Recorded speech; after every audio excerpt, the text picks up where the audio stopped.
তুমি তোমার ওই মেয়েকে বলে দাও এটা একটা ভদ্রলোকের বাড়ি, এখানে কিছু নিয়ম আছে, কিছু শৃঙ্খলা আছে। সেই নিয়ম শৃঙ্খলার বাইরে কেউ যেতে পারে না, এখানে ভদ্রলোকেরা থাকে। আজ এই বাড়িতে একটা অনুষ্ঠান আছে, সবাই মিলে একসঙ্গে হই হল্লা করছে। আর যদি ভাবে যে ও বিশেষ কেউ আর এই অনুষ্ঠান থেকে নিজেকে দূরে সরিয়ে রাখতে চায়, তাহলে এই বাড়িতে থেকে সেটা করা যাবে না, ওকে বলে দাও। আমাকে নিয়ে কথা যদি হয়ে থাকে তাহলে সেটা আমাকে বলতে হবে ডিরেক্টলি, কারণ আমি এই ঘরে প্রেজেন্ট আছি। আমার এই কথা ভানুকে দিয়ে বলানোর কোনো মানে হয় না। ভানু, ওকে বলে দাও আজ ওর কলেজ যাওয়া হবে না, এই বাড়িতে একটা আজ অনুষ্ঠান, তাই আমি ওর কলেজ যাওয়া আজ অ্যালাউ করব না। না না, কথাটা তো ঠিকই ঠিকই। আজ যদি বুড়িমা কলেজ যায়, বুড়িমা তাহলে বড্ড যে চোখে লাগে বুড়িমা। আজ কলেজ ছাড়ান দাও না, যেতে হবে না, কালকে যেও, কেউ তো বাধা দিচ্ছি না কাল যেতে। আমি যখন বলেছি আমি একবার কলেজে যাব, তখন আমি যাবই, কেউ আমাকে আটকাতে পারবে না। আমি তোমাকে বলে দিলাম ইমন, তুমি আজ কলেজ যাবে না। তুমি যদি আমার কথা ফেলে আজ কলেজ যাও, তাহলে তার পরিণাম কি ভয়ঙ্কর হবে তুমি বুঝতে পারছো না। আপনি কেন রোজ রোজ আমাকে ভয় দেখাতে চান বলুন তো? আমি তো রোজই আপনাকে বলি যে আমি আপনাকে ভয় পাই না, আপনার এই ভয়কে আমি গুরুত্ব দিই না। এতদিন আমি তোমার উপরে কোনো জোর খাটাইনি, কিন্তু এখন আমি সেই জোর খাটাতে বাধ্য হব। কি জোর খাটাবেন আপনি? কি করবেন আমার সাথে শুনি? দরকার হলে তোমাকে ঘর বন্ধ করে রেখে দেবো, আমি আটকে রেখে দেবো, কোথাও যেতে পারবে না তুমি। এতদিন আমি তোমাকে কথায় কথা অনেকবার স্পেয়ার করেছি, তাই তুমি বুঝতে পারোনি স্বামী হিসাবে তোমার উপরে আমার কতটা অধিকার আছে, আমার কতটা জোর আছে। কিন্তু আজ আমি আমার ভয়েস রেজ করব। ভেতরে ভেতরে আমাদের সম্পর্ক যাই হোক না কেন, সমাজের চোখে আইনের চোখে তুমি আমি স্বামী স্ত্রী, আর আমি তোমার স্বামী। আমি কথা বললে তুমি তা মানতে বাধ্য। দেখা যাক। আমি আজ পর্যন্ত কারোর কথা শুনিনি, কারোর কথা মানিনি, আর আপনার কথা মানবো না। তুমি মানতে বাধ্য। আমি অর্ডার করছি, আজ তুমি বাড়ির বাইরে বেরোবে না। দেখি না আপনি আমাকে কতটা এভাবে আটকে রাখতে পারেন। চ্যালেঞ্জ রইল, তাহলে তুমিও আজ দেখবে আমি তোমাকে কিভাবে বাড়িতে আটকে রাখি। কেন কেন করছেন এটা? মাঝে মাঝে কেন আপনি এইভাবে আমার উপর জোর খাটান?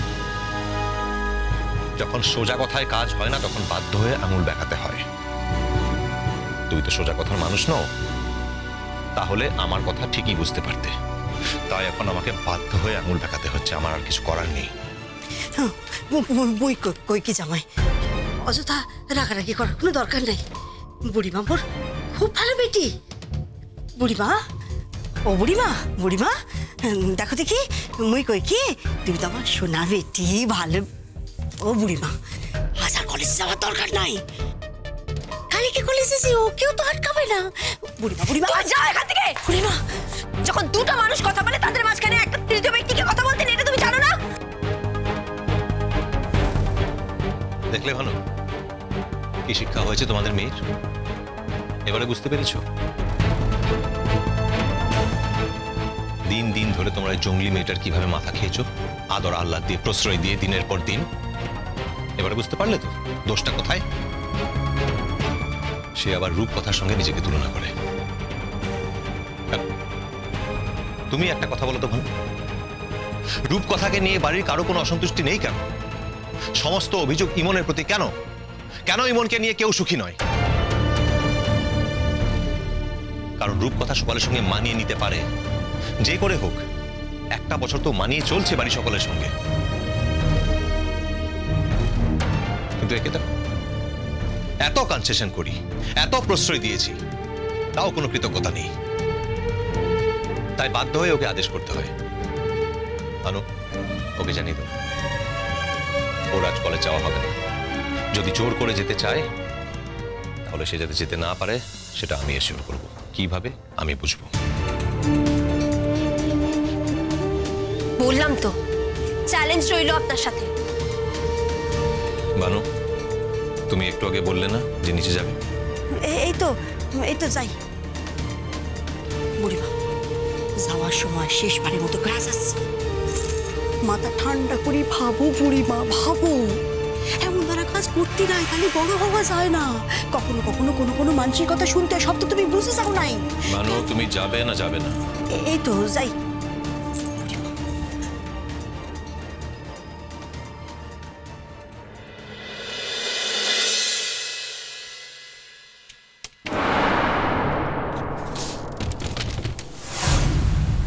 কি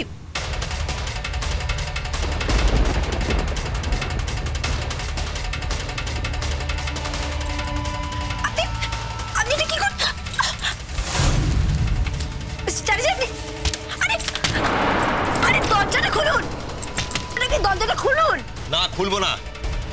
আমি যখন ভদ্রভাবে কথাটা বলছিলাম তুমি তখন শুনলে না, তাই তোমাকে বাধ্য হয়ে লক করে রেখে যেতে হচ্ছে। দেখি তুমি কি করে কলেজ যাও। জাস্ট বাড়াবাড়ি হচ্ছে এটা। আপনি কিন্তু অন্যায় করছেন আমার সঙ্গে, দরজাটা খুলুন। অন্যায় তুমি করেছো ইমন, অনেক বেশি বাড়াবাড়ি তুমি করেছো, আমি নয়।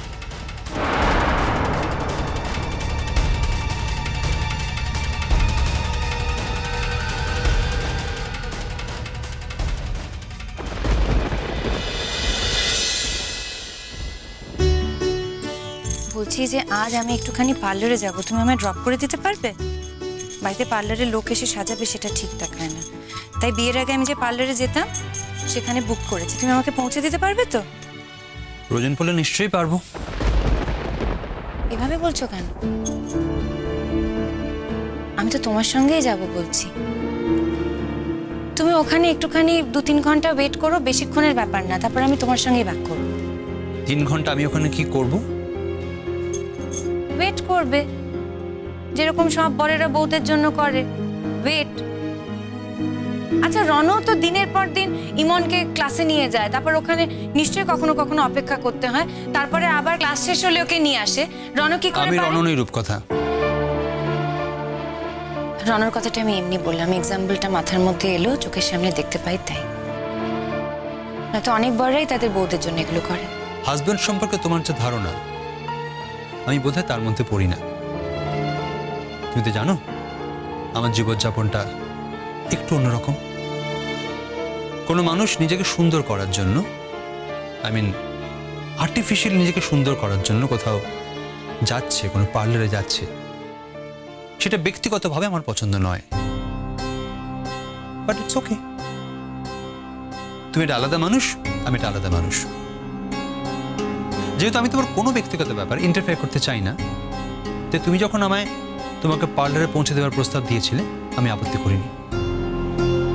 কারণ আমি মনে করি না তোমার কোনো ব্যাপারে মতামত দেওয়ার বা আপত্তি করার কোনো জোর বা কোনো অধিকার আমার তোমার উপর আছে।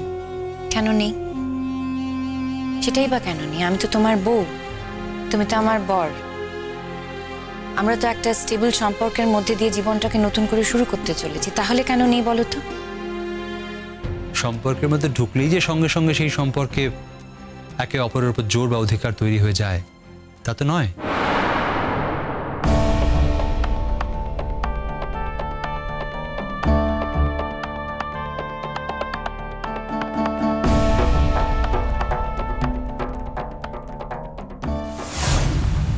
এনিওয়ে, আমি তো আমার মতটা জানাচ্ছি। আমি তোমাকে পৌঁছে দিয়ে আসতেই পারি, আর 3 ঘন্টা আমি ওখানে ওয়েট করতে পারবো না। আমি ফিরে আসব, দরকার হলে 3 ঘন্টা পরে গিয়ে আবার নিয়ে আসব।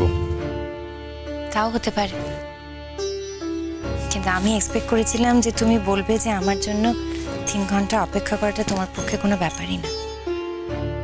তুমি আমার কাছে ঠিক আর কি কি এক্সপেক্ট করার কথা? মানে না, আমার পক্ষে সেটা জেনে নেওয়াটা একটু সুবিধের। একজন স্ত্রী তার স্বামীর কাছ থেকে যা যা এক্সপেক্ট করে আমি তোমার কাছ থেকে ঠিক তাই এক্সপেক্ট করি। কিন্তু সমস্ত স্বামী তো তার স্ত্রীর মনের মতো হয়ে উঠতে পারে না। আমিও পারিনি, হয়তো সারা জীবনও পারবো না। তুমি শুরু করার আগে যদি পারবো না বলে মুখ ফিরিয়ে নাও, তাহলে তো সম্পর্কটাই আর তৈরি হয় না। সম্পর্কটা তুমি এখন জোর করে তৈরি করতে চাইছো। সত্যি কি কোনো সম্পর্ক তৈরি হয়েছে আমাদের মধ্যে? এত নেগেটিভ ভাবে কথা বলো না প্লিজ। দেখো, আমি আমার মনটাকে অন্যরকম ভাবে তৈরি করার চেষ্টা করছি, একদম অন্যরকম। নতুন করে শুরু করতে চাইছি, তো তুমি প্লিজ এগুলো নষ্ট করে দিও না। জোর করে তৈরি করে কোনো সম্পর্ক হয় বলে আমার জানা ছিল না। হয়, নিশ্চয়ই হয়। সব সম্পর্ক তো আর একভাবে গড়ে ওঠে না। যাদের অ্যারেঞ্জ ম্যারেজ হয় তাদের কি হয়? তাদের মধ্যে কি কোনো সম্পর্ক গড়ে ওঠে না? সে সমস্ত বর বউরেরা কি একে অপরের সঙ্গে সুখী থাকে না? কি হলো, কি দেখছো? না, কিছু না। কিছু তো একটা ভাবছো, বলো। ভাবছি ইমনটা বয়সে ছোট হলেও অসম্ভব বুদ্ধিমতী মেয়ে। ইমন ইমন ইমন ইমন, সারাক্ষণ শুধু ইমন ইমন ইমন। কেন? কথা তো হচ্ছে তোমার আর আমার, তার মধ্যে ইমনকে টেনে আনার দরকারটা কি? কিছুতেই বুঝতে পারি না। ইমন বুদ্ধিমতী সেটা জানে, আমি কি করবো? হ্যাঁ, আমি জানি ইমনের বুদ্ধি আছে, এটাও জানি বুদ্ধি দু রকমের হয়, কুবুদ্ধি আর সুবুদ্ধি। ইমনের মাথায় সুবুদ্ধির থেকে কুবুদ্ধি বেশি গুজগিজ করে। কুসুম দোলা।